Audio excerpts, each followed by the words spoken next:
주셔서 동행 되시는 우리 주를 바라보며 함께 찬양하겠습니다. 함께 주는 자리하셔서 늘 함께 계시고 굳게 마음을 하시고 채워주시네.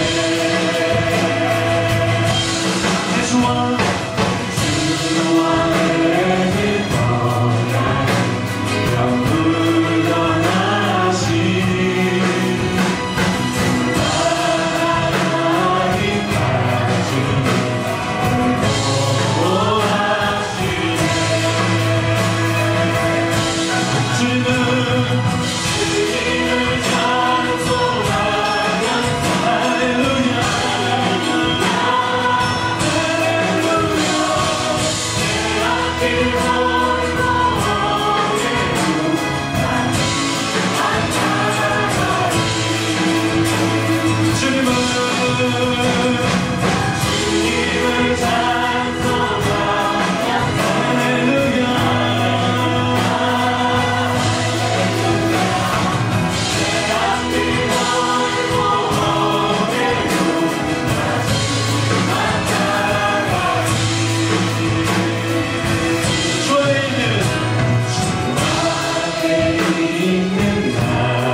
고대 철학자 아리스토텔레스는 스피치를 잘하기 위해서 무엇이 필요할까라고 말할 때 우리가 스피치를 잘하기 위한 세 가지 요소를 그런 이야기를 합니다.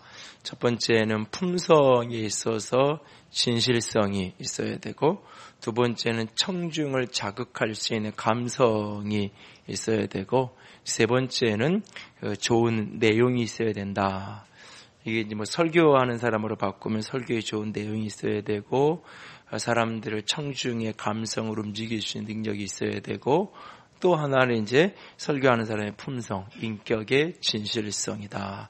이게 이제 학교에서 가르치면 선생님이 될 수도 있고, 내가 부모로서 자녀에게 뭔가를 이야기할 때도 이 세 가지 요소를, 우리는 근데 보통은 특별히 우리 이제 장로교의 분위기도 그렇게 이제 정서적으로 이렇게 내용에 많은 치중을 하게 됩니다. 그러나 내용뿐만 아니라 그것을 전달하는 청중과 듣는 이와의 관계 속에 감정적인 교감이 이루어지는 게 굉장히 중요하고, 그것보다 더 중요한 것은 그 말하는 사람의 품성, 말하는 사람의 진실성. 그러니까 누가 그 이야기를 했느냐, 평상시에 그 사람이 신뢰감을 공동체 안에서나 관계적으로 주고 있던 사람들이 말했을 때는 그 말 자체가 좀 내용이 빈약하고 감성적인 전달이 좀 약해도 신뢰감으로 훨씬 더 다가오게 되고 영향을 미칠 수 있다는 것입니다.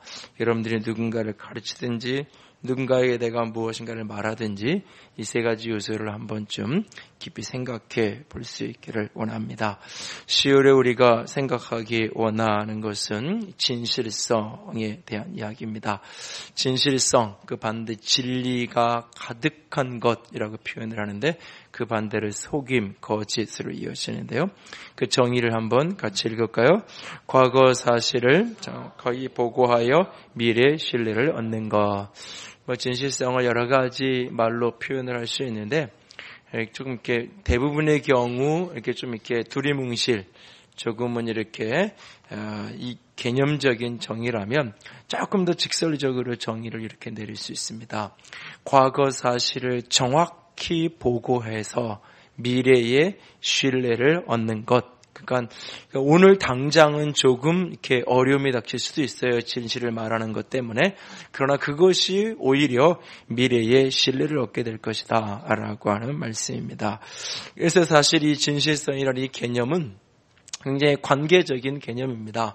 사람과의 관계에서 신뢰를 얻기 위해서 선행되어야 되는 게 과거 사실을 정확히 말해주는 진실함이 알아져야 우리가 신뢰하며 나갈 수 있으니까요. 그래서 우리가 함께 읽었었던 에베소 본문에 이렇게 말하는 거죠. 그런즉 거짓을 버리고 각각 그 이웃과 더불어 참된 것을 말하라. 이는 우리가 서로 지체가 됩니다. 우리가 서로 지체가 된 공동체 안에 있는데, 이 속에서 거짓을 버리고 참된 것을 말하는 그 진실함이 있어야 이 공동체가 진정한 지체의 공동체로 아름답게 서갈 수 있다는 것입니다.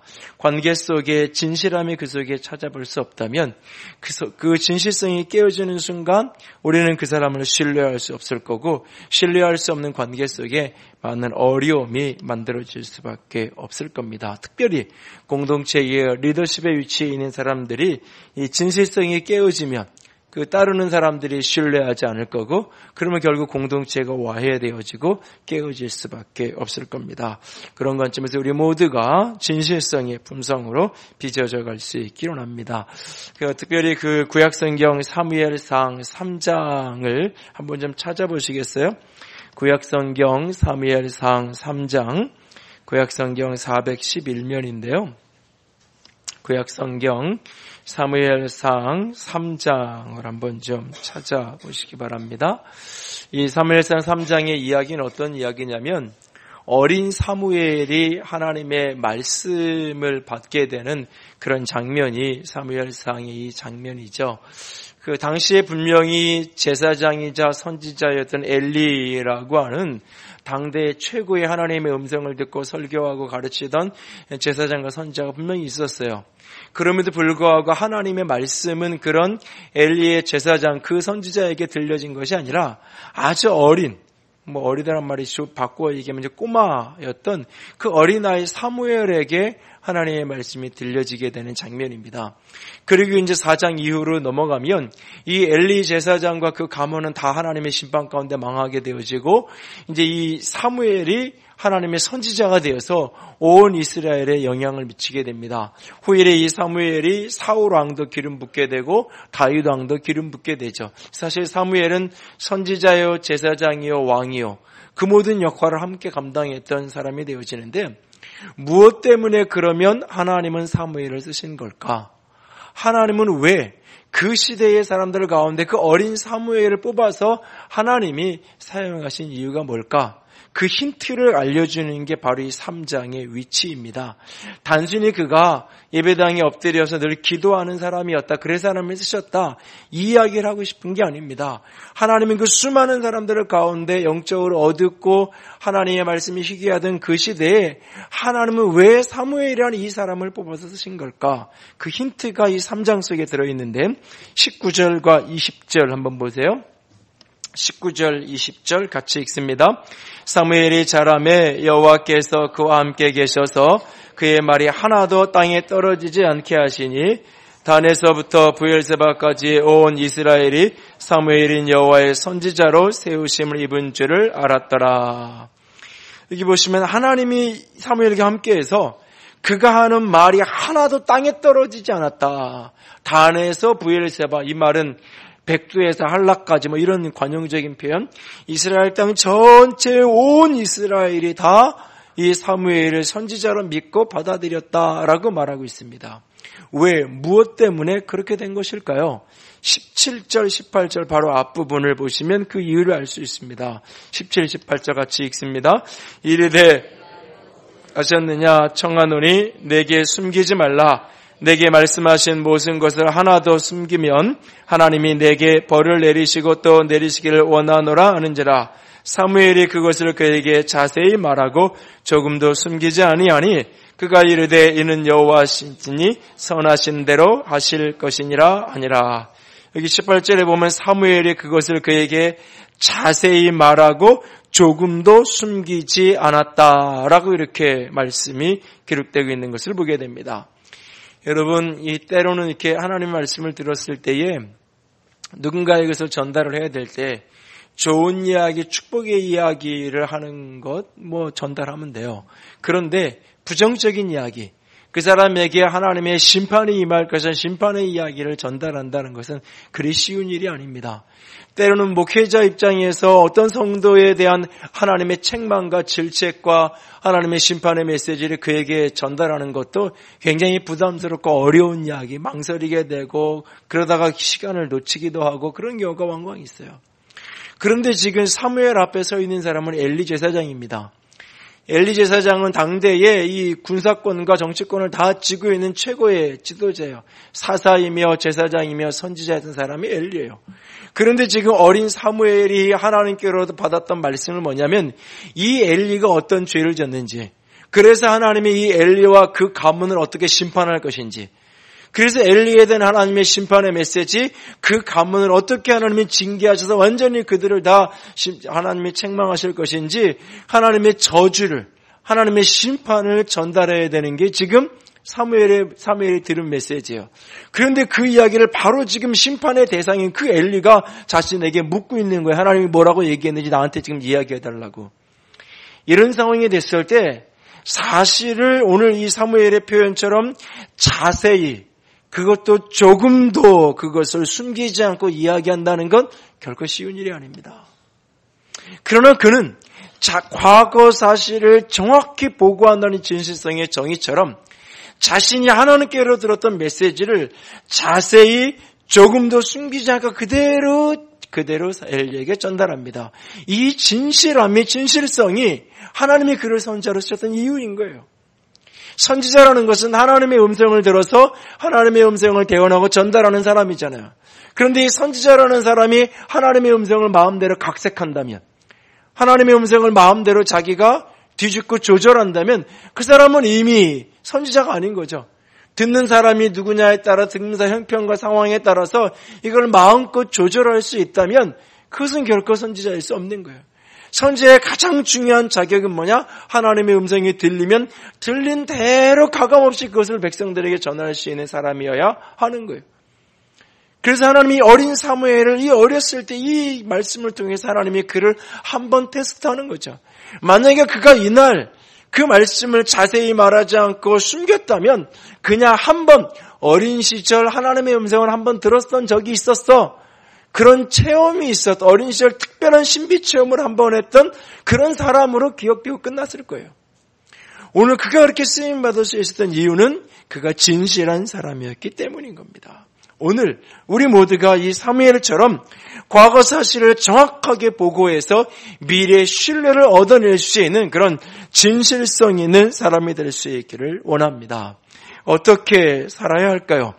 진실성 있는 사람으로 살아가려면, 다른 말로 이야기하면 그 말이 신뢰할 만한 그런 어떤 인생으로 내가 살아가려면 어디서부터 시작해서 어떻게 가야 하는 걸까요? 과거 사실을 진실하게 정확하게 말할 수 있는 거짓 없는 진실함으로 산다는 것은 어떤 의미인지, 첫 번째는 진실을 향한 정확한 눈과 귀를 가져야 됩니다. 진실한 눈과 귀, 진실을 향한 정확한 눈과 귀가 있어야만 우리가 진실하게 살아갈 수 있는 거예요. 그러면 내가 보는 게 왜곡되어 있으면 내가 진실을 말할 수 없는 거예요. 진실을 우리가 누군가한테 말하고 과거 사실을 정확하게 보고하기 위해서 전제되는 게 뭐냐면 정확한 과거 사실을 아는 거죠. 사실이 무엇이 정확하게 알아야 그 다음 이야기를 할 수 있는 거예요. 이 세월호 사건과 관련해서 여러 가지 갑론을박이 있고 어려움이 있는데, 이 모든 것이 특별히 사고가 난 건 난 거라 할지라도 그 원인과 책임은 다 이미 많이 드러났는데, 문제가 지금 드러나지 않은 게 사고 이후에 뒷수습을 하는 과정 속에서 어떻게 저렇게 그냥 뻔히 방송에 보이는데도 불구하고 그냥 그렇게 한 사람도 구조하지 못할 수 있을까? 이게 사실 사람들의 가장 큰 지금의 논쟁의 쟁점이죠. 그런데 그 문제의 가장 중요한 키 중에, 그렇게 된 키 중에 하나가 뭘까? 제가 느끼는 거 하나는 뭐냐면, 어디서부터 누군가가 이야기했는지 모르지만 누군가가 이야기했어요. 모든 사람 다 구조됐다고요. 전원 구조라는 보고를 여전히 배가 떠있고 지금 이 상황에 어떤 수단과 방법을 동원하지 말고 어쨌든 사람을 구출하기 위해서 모든 방법을 동원해야 되는 그 시기에 대통령에게 온 보고는 전원 구조라는 보고가 1차로 들어간 거예요. 그러니까 대통령은 그 전원 구조라니까 배야 어떻게 되든지 사람 살았다니까 다 구조됐다니까 자기 하던 일 할 수 있는 거예요. 어떻게 보면 다 구조됐고 유람선 하나 빠졌다가 대통령이 하던 일 다 팽개치고 이렇게 비상 가서 비하 벙커에 들어가 앉아 있어야 되는 건 아니잖아요. 전원 다 구조됐다니까. 그런데 몇 시간이 지나서 다시 와서 보고하는 게 이미 다 구조가 못 되고 몇백 명이 배 안에 있고 이런 보고가 나중에 받게 되는 거죠. 그때는 이미 구조할 수 있는 가능성이 많이 사라진, 물론 그 이후에도 여러 가지 조치에 미숙함이 있지만 가장 중요한 포인트 중에 하나는 다 살았다는데, 근데 누가 그것을 의도적으로 어떤 사람이 작정을 하고 거짓말로 사람이 아직 빠져있는데 다 살았다고 작정하고 누군가가 보고를 했을까요? 저는 그렇게 생각하죠. 만약에 그런 사람이 있다면 그걸 당장 잡아서 어떻게 하여튼간 직계 심판을 해서라도 해야 될 거예요. 그런 사람이 있다면. 여기저기서 보고가 들어오는데 누군가가 그것을 취합하는 과정 속에서 누군가가 그것을 잘못한 거예요. 사실 파악을 정확하지 못한 정보를 가지고 보고를 올린 거예요. 여기저기다. 그러니까 모두가 다 저는 구조됐대. 괜찮대. 그러고 났는데 2-3시간 지나서 보니까 그런 일이 벌어진 거잖아요. 진실한 입술로 가지고 진실한 말하는, 그 말이 신뢰할 수 있는 과거 사실을 정확히 말하는 사람이 되려면 먼저 선행되어야 되는 게 뭐냐? 진실을 향한 정확한 눈과 귀. 정확한 눈과 귀를 바르게 볼 수 있어야 그 다음 이야기를 할 수 있는 거예요, 여러분. 최근에 그 배우 김부선 씨의 이 난방비 사건으로 이렇게 이슈가 되면서 지난번에도 말씀드렸는데, 지난달 26일 날 이 법원에 이분이 이제 출두를 하는데, 그날 이제 법원에 출두한 기사를 어떤 인터넷 신문에서 이게 메인 타이틀 기사를 이렇게 뽑았어요. 난방 열사 김부선 화려한 원피스 입고 법원 등장. 법원 등장, 법원에 이렇게 입구에 들어가는 사진 찍어가지고 사진 캡처해가지고 이제 타이틀을 그렇게 쓴 거예요. 화려한 원피스 입고 법원 등장. 그랬더니 이제 그날 저녁에 김부선 씨가 자기 페이스북에 이렇게 써놨어요. 5만 원짜리 원피스다. 가방은 3만 원 짜샤. 이렇게 이제 써놨어요. 그러니까는 저는 저 기사를 쓴 기자가 의도적으로 그런 기사를 썼다? 물론 그랬을 수도 있지만 그렇게 생각하지 않아요. 그냥 배우니까 사진 찍어 법원에 등장하는 거 보니까 옷 멋있게 입었고, 그러니까 당연히 저런 사람이 입은 옷은 명품일 거고 화려한 옷이다. 그렇게 뽑은 거죠. 그랬더니 5만 원짜리고 가방은 3만 원이고 뭐 이렇게 된 거예요. 그러니까 자기가 갖고 있는 선입관이 있고 고정관념이 있고 편견이 있잖아요. 그것으로 바라보니까는 사실을 사실로 진실을 진실로 제대로 볼 수 없는 거예요. 버나드 쇼가 이런 이야기를 하죠. 우리는 자신만의 심정과 신념과 감정이라는 렌즈를 가지고 있다. 아무리 가까운 사람이라도 저마다의 고유한 렌즈로 세상을 바라본다. 각자 자신만의 렌즈로 세상을 어떻게 보느냐에 따라 세상은 좋은 세상이기도 하고 왜곡이 되기도 한다. 세상을 있는 그대로 분명하게 보려면 자신의 생각을 지속적으로 되돌아봐야 한다. 편견과 무지로 시야가 흐려지거나 가려지지는 않았는지 늘 점검해야 한다. 우리는 모두가 다 어떤 사람도 예외 없이 자신이 보고 싶은 것만 보게 돼 있어요. 사람은. 내가 보고 싶은 걸 보게 돼 있는 거예요.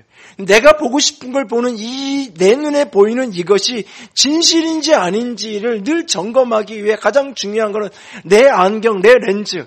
사실을 바라본 내 렌즈가 과연 깨끗한 눈, 깨끗한 귀를 가지고 내가 지금 정보를 흡수하고 있는지 자기 자신을 늘 돌아보고 점검하는 게 필요하다는 겁니다. 잠언에 보면 이런 말씀이 있어요. 20장에 같이 읽습니다. 비록 아이라도 자기 동작으로 공결한 여부와 정직한 여부를 나타내느니라. 듣는 귀와 보는 눈은 다 여호와께서 지으신 것이니라. 어쩌면 자녀교육과 관련된 가장 중요한 구절이 성경에 몇 구절 있는데 그 중에 손꼽으로 한번 꼽아야 되는 구절 중에 하나가 이 구절일 거예요. 듣는 귀와 보는 눈을 하나님이 지어서 우리에게 주셨어요. 그것을 가지고 내가 바라보는 겁니다. 아이들, 비록 어린아이라 할지라도 자신의 동작 속에, 자신의 그 행위 속에 자신의 품행이 정결한지 정직한지 그 여부를 드러낸다는 거예요.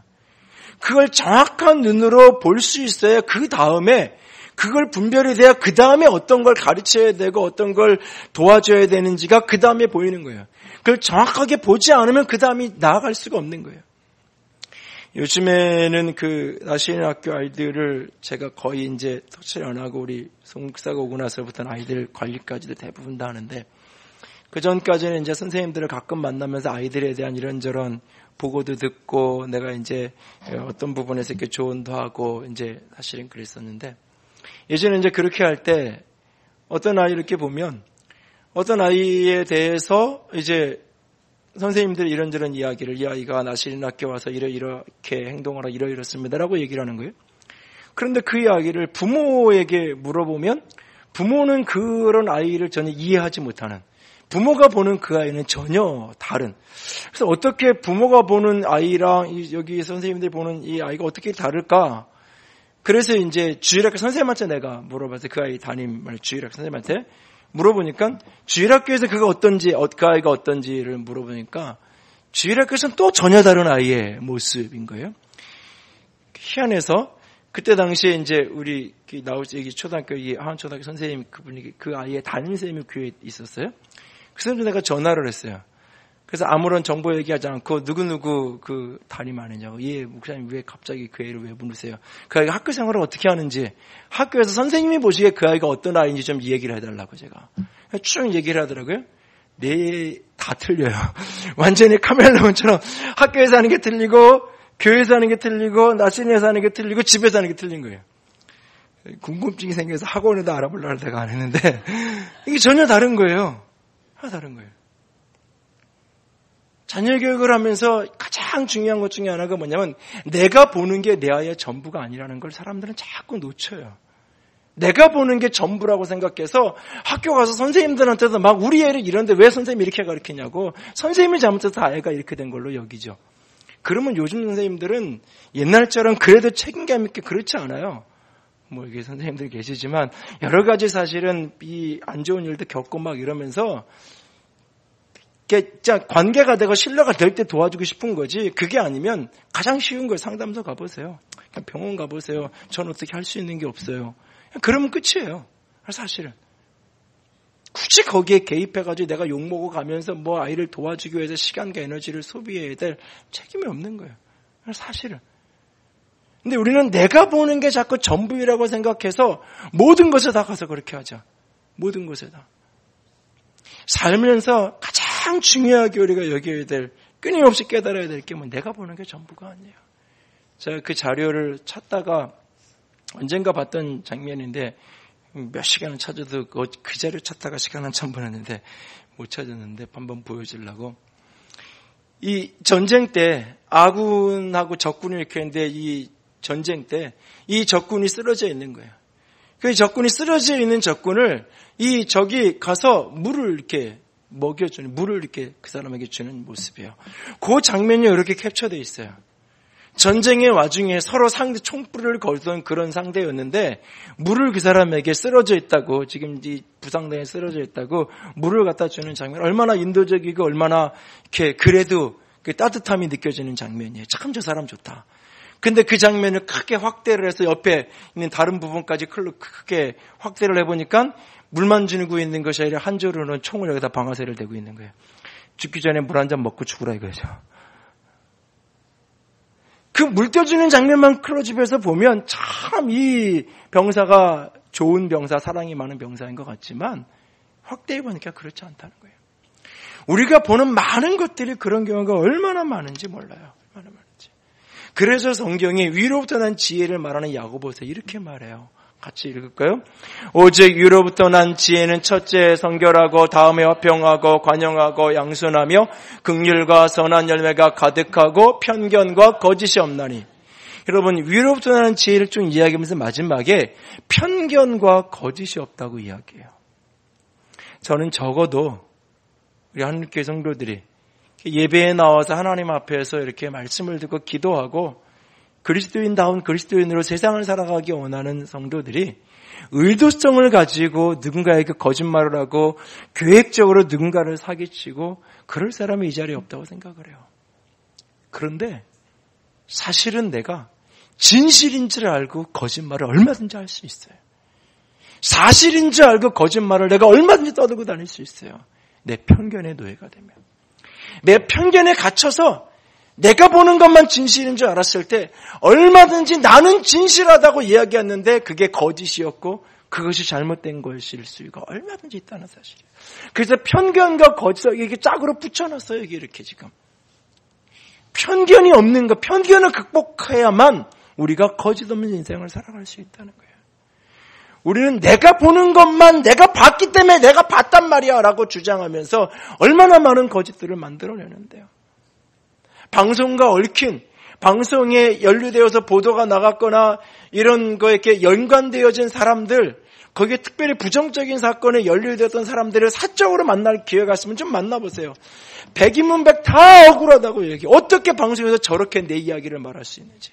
어떻게 그 긴 시간 인터뷰를 1시간, 2시간 해놓고 어떻게 30초도 안 나오게 저 내용만 뽑아가지고 어떻게 내 이야기를 저렇게 나를 파렴치 부분을 만들고 악한 사람을 만들 수 있을지 모르겠다고.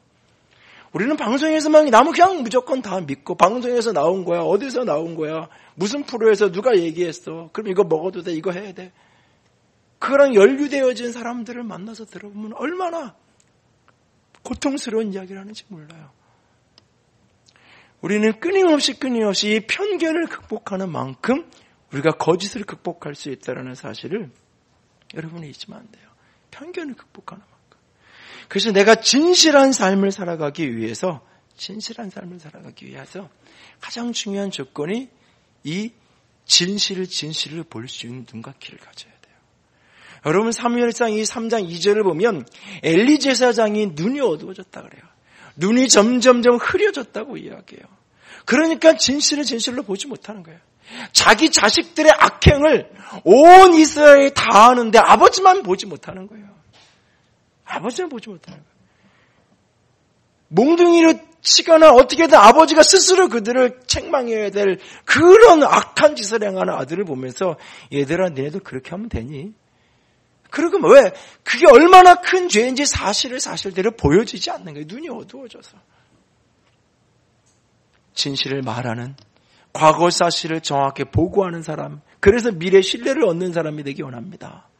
그러기 위해서는 가장 먼저 진실을 향한 정확한 눈, 귀를 가져야 돼요. 맑고 밝은 눈과 귀를 먼저, 특별히 내가 어떤 편견에, 내가 어떤 고정관념에, 내가 보고 싶은 거 보는 나만의 틀에 갇혀서 세상을 왜곡하고 있지는 않는지 먼저 자신을 돌아보기 원합니다.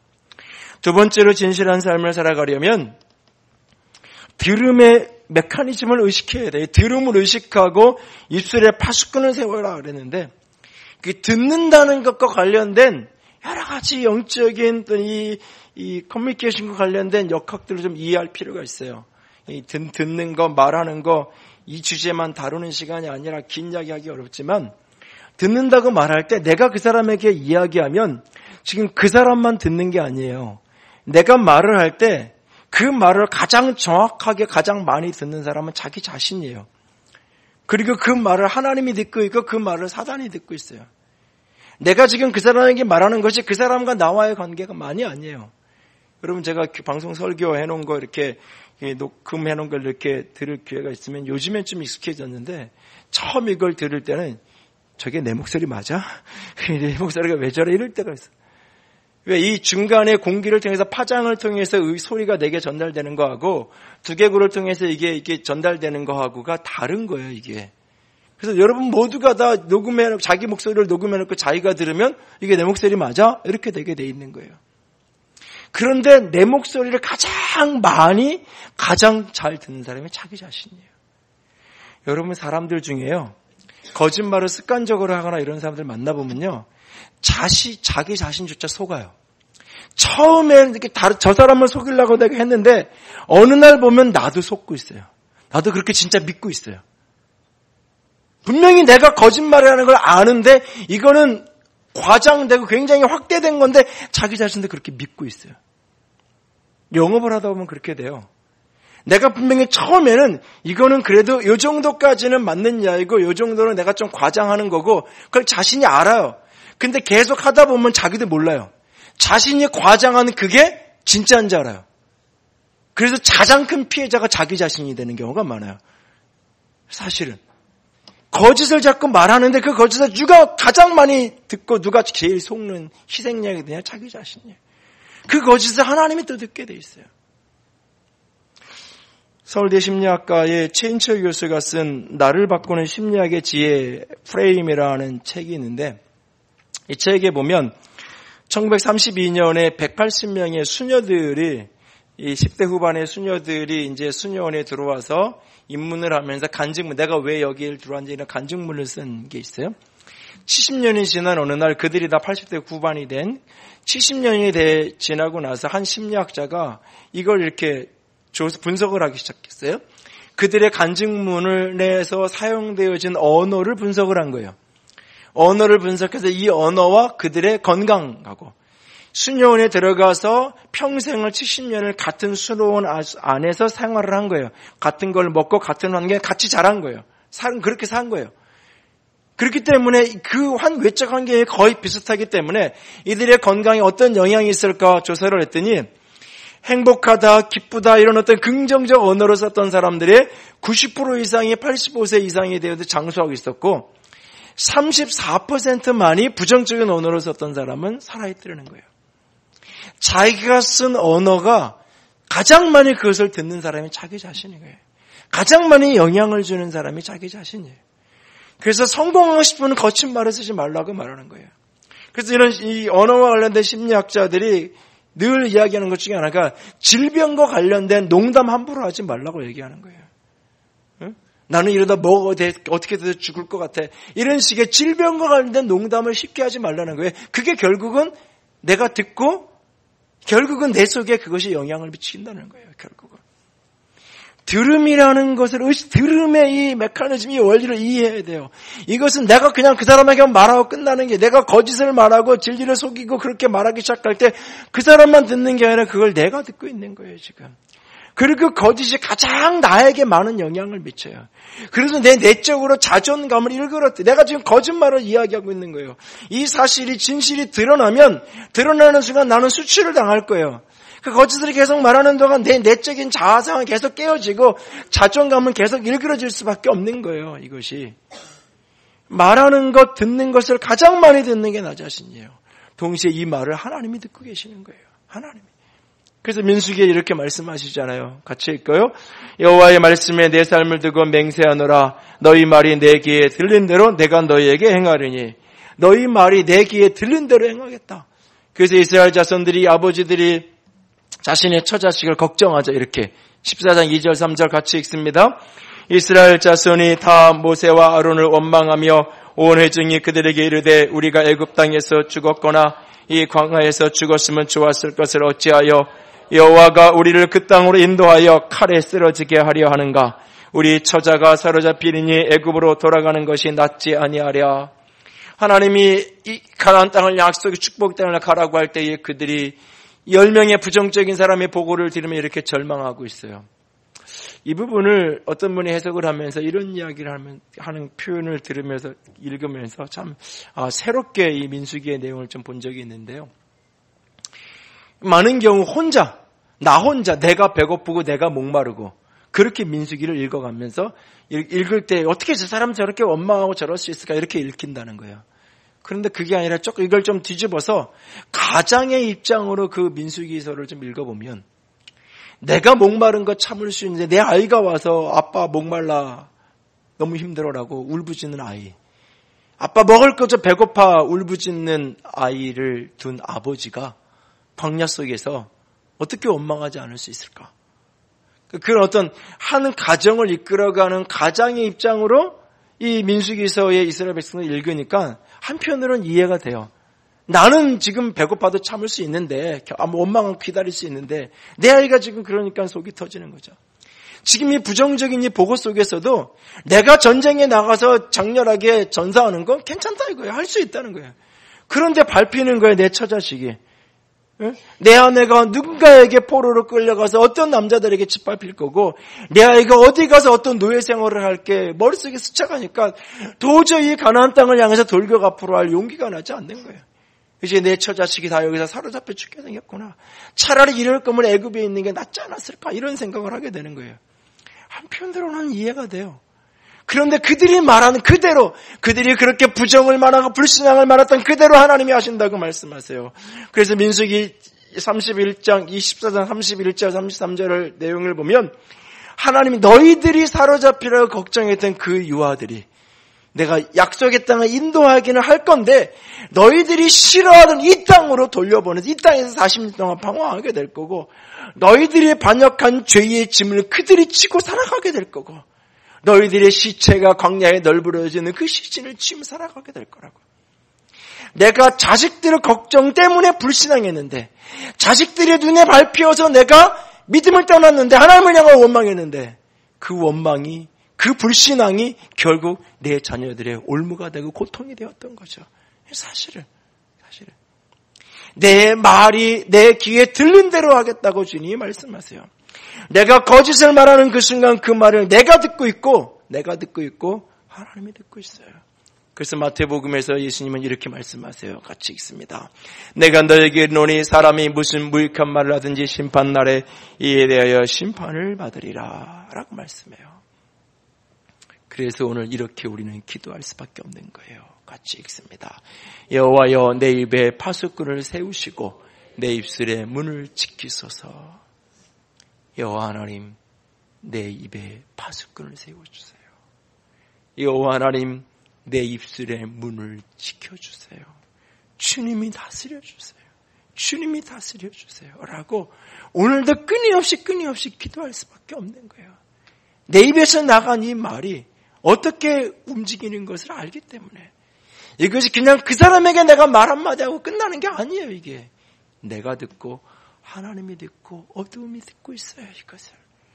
그렇기 때문에 그 진실을 말하는 진실성 있는 사람으로 살아가기 위해서는 진실을 향한 정확한 눈과 귀를 가져야 될 뿐만 아니라 이 들음의 이 흐름, 들음과 관련된 이 원리들을 의식하고 입술에 파수꾼을 세워가야 합니다. 그리고 세 번째로 사랑의 보자기로 싸서 진실을 말할 수 있어야 돼요. 진실을 말하되 사랑으로 싸서 말할 수 있어야 돼요. 사랑으로 덮여지지 않는 진실은 너무나 많은 상처를 내는 경우가 참 많아요. 방송인 이성민 씨가 그 사랑하며 살기에도 시간이 부족하다라는 책에 보면 이분이 참 이렇게 인생이 여러 가지 면에서 참 아픔이 있는 인생인 걸 보게 되는데 어렸을 때 어머니가 낳으신 엄마는 얼굴도 보지 못하고 자기를 키워주신 엄마는 6학년 때인가 중학교 1학년 때인가 돌아가시고 또 중간에 잠깐 한 2, 3년 또 어머니가 오셔서 이렇게 살다가 이런저런 집안의 갈등 때문에 그냥 엄마 떠나가시고 그래서 어머니가 4명씩이나 있는 거예요. 엄마라고 불러야 되는 분이. 뭐 동시에 이렇게 4명이 있는 건 아니지만 돌아가시고 떠나고 뭐 이러면서. 그래서 이제 부부관계가 좀 안 좋을 때 남편이 이렇게 농담 반 장난치면서 비꼬면서 이렇게 얘기를 한대요. 너는 엄마가 많아서 좋겠다. 비꼬면서 얘기하는 거예요. 거짓말 아니잖아요. 엄마가 많은 거 맞잖아요. 근데 그런 말을 들으면 너무너무 화가 나고 힘들고 마음이 막 그런 거예요. 이제 그러면서 이제 그런 가만히 생각해 보니까 대부분 자기가 부부관계에서 화가 나고 힘든 이야기들이 대부분 남편이 없는 말 지어낸 건 아닌 거예요. 대부분 있는 말, 사실을 이야기하는 건데 그게 자기에게 너무 고통스럽고 힘든 거예요. 그래서 뭐 하나님께 기도하다가 하나님 저 사람이 어떻게 잘할 수 있어요? 막 이렇게 기도를 하는데 하나님이 그러시더라는 거예요. 야, 너는 내 말은 묵상 안 하면서 남편 말은 뭐 그렇게 묵상하고 곱씹고 또 그렇게 곱씹고 있냐? 내 말은 문만 딱 나가 예배다 문만 딱 나가면 뭔 얘기를 하셨나? 내 말을 하나도 묵상하지 않으면서 그런 메시지가 딱 마음에 들리니까 그러면서 이제 자신이 그 문제를 부부관계의 어떤 어려움을 해결해 갈 수 있는 한 계기가 됐던 사건에 대한 이야기가 나오는데요. 자세한 얘기는 12월에 아마 교회로 올 기회가 있을 거니까 그때 더 들으시면 좋을 것 같고. 근데 여러분 이 사실을 이야기하는 게 상처가 될 때가 참 많아요. 네? 여러분 저한테 왜 이렇게 살쪘냐고 얘기하면 별로 신경 안 쓰여요. 그런가 보다. 네? 근데 뚱뚱한 것 때문에 고민 있는 사람한테 너 왜 살쪘어 그러면요. 그게 스트레스, 거짓말 아니에요. 사실이에요. 이 옷을 아주 패셔너블하게 잘 입는 사람한테요. 오늘 패션이 뭐 이래. 그러면요. 그 사람은 상처 안 받아요. 볼 줄을 몰라서 그래 네가. 나는 이렇게 아주 최신 유행을 했는데 당신이 볼 줄을 몰라서 이렇게 얘기하는 거예요. 근데 늘 그게 자기가 잘 못해. 그래가지고 늘 불안해. 그런 사람에게 누군가가 오늘 보니까 좀 이상해. 맞춰 입은 게. 오늘 좀 이렇게 이상하다라고 얘기하면 그게 욕이 되는 거죠. 분명히 이상해서 이상하다 그런 거예요. 사실을 사실로 듣는 사람은 상처가 되는 거예요. 진실을 말해야 돼요. 과거 사실을 정확히 보고해야 돼요. 그런데 그것을 사랑의 보자기로 싸서. 내용을 바꾸라는 게 아니에요. 내용을 거짓으로 변질시키라는 이야기가 아니에요. 사랑의 보자기로 싸서. 심리학자들은 이게 사람이 누군가에게 이렇게 책망을 받았을 때, 여러분 우리가 일상적으로 쓰는 표현으로 지적질을 당했을 때, 그랬을 때 그거를 이렇게 받아들여서 수용하게 되려면 그 지적을 하기 전에 최소한 7가지의 칭찬을 해줘야 된다고 이야기를 해요. 7가지의 칭찬을 통해 무장의자를 시켜놓고 나서 결정타를 먹여야 이게 들린다는 거예요. 그게 안 되면 안 들린다는 거예요. 여러분들이 자녀들을 할 때 그렇게 지적하잖아요. 근데 걔들이 하나도 안 고치잖아요. 안 듣잖아요. 그 아이들에게도 문제가 있지만 말하는 우리에게 문제가 있는, 그 아이가 들려지지 않게끔 말하는 거예요. 그 아이가 듣고 싶게끔 충분히 이 관계성 속에서 엄마가 이런 이야기를 하는 것은 너를 싫어서 하는 것도 아니고 책망하기 위한 것도 아니고 사랑해서라는 게 충분히 어떻게 7가지 칭찬을 통해서 사랑의 관계를 통해서 충분히 전달된 다음에 어떤 비판을 할 때 그게 들려진다는 거예요. 진실을 사랑의 보자기로 싸서 말할 줄 아는 사람, 이것이 진정한 진실한 사람이에요. 이런 말을 성경이 은혜로운 말이라고 이야기해요. 예수님이 하셨던 말. 예수님이 그 입에서 나오는 은혜로운 말에 사람들이 놀랍게 여겼다고 말해요. 예수님이 때로는 독소를 쏟아붓기도 해요. 예수님 메시지를 보면. 그런데 그 이야기를 들은 사람들이 예수님이 은혜로운 말을 한다 그랬어요. 무슨 얘기예요? 진실을 사랑으로 싸서. 진실을 사랑으로 싸서. 진실을 사랑해보자고 싸서 말하는 게 우리 훈련이에요. 그러니까 참 제일 옆에서 볼 때 안타까운 사람들 중에 하나, 참 진실을 말하는 건데 그 사람이 들어야 될 이야기를 해주는 사람인데 누구도 그냥 누구도 그냥 그렇든지 말든지 지 인생 고생하는 거, 지 인생 손해보는 거 지금 남들은 다 외면하는데 안타까움에 가서 이야기해 준다면 진짜 그 사람이 들어야 될 이야기예요. 근데 사랑의 보자기가 싸는 게 미숙하다 보니까 분명히 들어야 될 이야기, 해줘야 될 이야기를 하는데 괜히 자기만 맞는 이야기 해주고 해줄 얘기 해주고 괜히 욕먹고 안 좋은 사람 되고 나쁜 사람 되는 거예요. 차라리 말을 말든지 사자에 뭐라고 싸든지. 근데 이 타고난 천성이고 열정이 이게 잘 마음대로 안 돼요. 보면 말을 해야 돼요. 그럴 때 사랑의 보자기를 싸줘야 돼요. 그래야 이것이 진짜 그 사람에게 들려지고 그 사람에게 축복이 될 수 있는 거예요. 진실을 말하는 주의 사람이 될 수 있기를 원합니다. 오직 사랑 안에서 참된 것을 하라고 우리에게 말합니다. 잠언은 따뜻한 말은 생명나무와 같다라고 우리에게 가르쳐주고 있어요.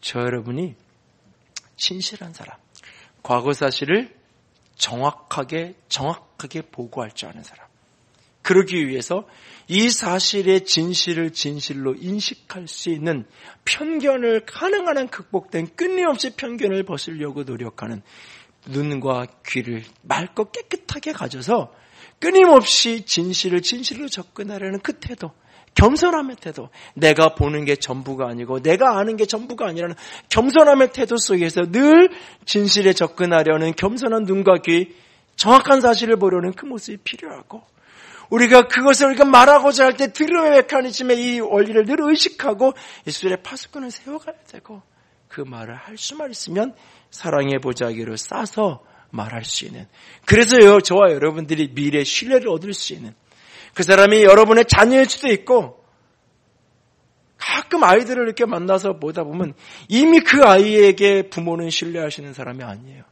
이야기를 하는데 난 우리 엄마 아빠 못 믿어 이렇게 말하진 않아요. 근데 그 아이의 태도나 여러 가지 이런 모습을 쭉 보면 저 아이는 이미 부모를 신뢰하지 않아요.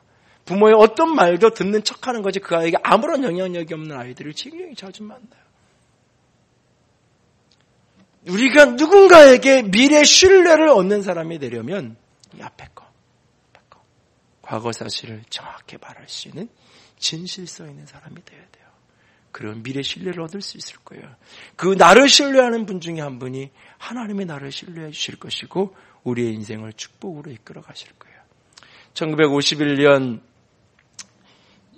1월에 중공군이 참전하게 되면서 서울 수복을 했다 다시 피난길에 올라야 되는 날, 혼란스러운 와중에 한 사람이 가방에 돈을 들고 은행을 들어갑니다.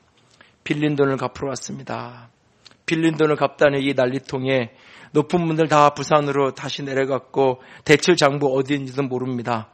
장부의 일부는 부산으로 내려갔고 일부는 분실되어서 지금 당신의 대출 장부가 분실됐는지 어땠는지 그 확인조차 불가능합니다. 머뭇거려 생각하죠. 이런 상황에 내가 돈을 갚아야 되나? 혹시 갚으면 장부가 어떻게 되는지 모르겠는데 저 은행 직원이 가지고 그냥 자기 주머니에 넣으면 어떻게 되나? 별 생각이 다 드는 거죠. 그럼에도 불구하고 내가 빌린 건 맞으니까 나는 갚겠다고.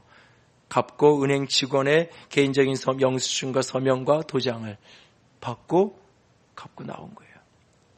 그리고 나서 이제 부산으로 피난을 가서 사업을 하고 이렇게 하는데 여러 가지 이제 경제적인 게 어려워지는 그 은행에 대출을 받아야 되는 거예요. 자신이 그 빚을 갚았던 은행의 본점에 들어가 가지고 대출을 심사를 하고 여러 가지. 근데 뭐 전쟁통에 이 상황에서 누가 돈을 빌려주겠어요? 안 빌려주는 거예요. 도저히 당장에는 뭐 안 된다고. 그래서 이제 대출을 거절당하고 돌아서 나오다가 혹시나 해서 내가 지난번에 갚았던 돈이 제대로 갚아졌나 그것을 확인하고 싶어서 영수증을 꺼내서 보여주면 이게 제대로 처리가, 이 직원이 혹시 개인적으로 착복하지는 않고 제대로 입금이 은행에 서류가 됐는지 그걸 확인하는 거예요. 그랬더니 당신이 그 사람이었냐고, 우리 은행에 전설같이 당신의 이야기가 온 직원들에게 지금 떠들 이 이야기 회자되고 있다고. 그러면서 당신 그러면 잠깐 기다리라고 그러더니 은행장하고 이야기하고 나서는 바로 은행장을 만나게 해주는 거예요. 지금 형편이 어려운 사정을 다 듣고 나더니 그가 가지고 있는 그 영수증 하나를 보증으로 삼아서 어떤 담보도 아무것도 지금 해줄 수 있는 게 없는데 당신이 빌린 걸 정확히 갚았던 그 영수증 하나를 담보로 사업자금을, 위기를 극복할 수 있는 자금을 은행에서 융자를 해준 거예요. 그 위기를 넘으면서 기업이 서게 되는데 그게 바로 한국유리죠. 바로 그 젊은 친구가 한국유리 최두섭 장로님이에요. 그는 살아계실 때 늘 이런 얘기를 하셨어요. 오직 정직한 지갑만이 억만금을 다스리는 힘의 원천이 된다. 늘 이런 얘기를 하고 사셨어요. 그래서 부채 없는 기업을 만들려고 애를 쓰셨고 정직하게 정도를 거려고 했었고 기업이 위기를 당한 상황에서 IMF를 위기를 만난 그런 상황에서 할 수 말씀 한 사람이라도 해고를 하지 않고 어떻게 하든 기업을 만들어 가려고 애를 쓰고 정도를 거르려고 했었어요. 그 속에 가장 밑바닥에 있는 게 뭐냐면 진실성이에요. 그러니까 우리가 회사가 어려우니까 우리가 다 같이 좀 졸라매고 갑시다라고 하면 직원들이 믿어주는 거예요. 그 말을. 이런 게 어려워서 우리가 이렇게 좀 봉급을 좀 삭감해야 되고 이렇게 우리 희생합시다. 그러면 회사가 또 좋아지면 우리가 다 같이 또 나누겠습니다. 그런 말을 사장이 하면 직원들이 믿어주는 거예요. 그러니까 같이 할 수 있는 거예요. 그런 말을 저거 사장이 자기 건 뒤로 따로 숨겨놓고 저렇게 우리만 저렇게 하는 거야. 안 믿어요. 그러니까 아무리 기업이 어렵다고 사장이 이야기하고 회장이 얘기해도 직원들은 안 믿는데 월급만 올려달라고 싸우는 거죠. 진실성을 잃어버린 관계 속에 신뢰가 없어지고 공동체는 깨질 수밖에 없는 거예요. 하나님의 교회 속에서, 가정 속에서, 이 시대 속에서 저와 여러분이 진실성 있는 사람이 되기를 원합니다. 이번 한 달 과거 사실을 정확히 보고함으로 우리가 미래 신뢰를 얻을 수 있는 진실성 있는 사람이 되기 위해서 스스로를 훈련하고 스스로를 빚어갈 수 있기를 주님의 이름으로 부탁을 드립니다.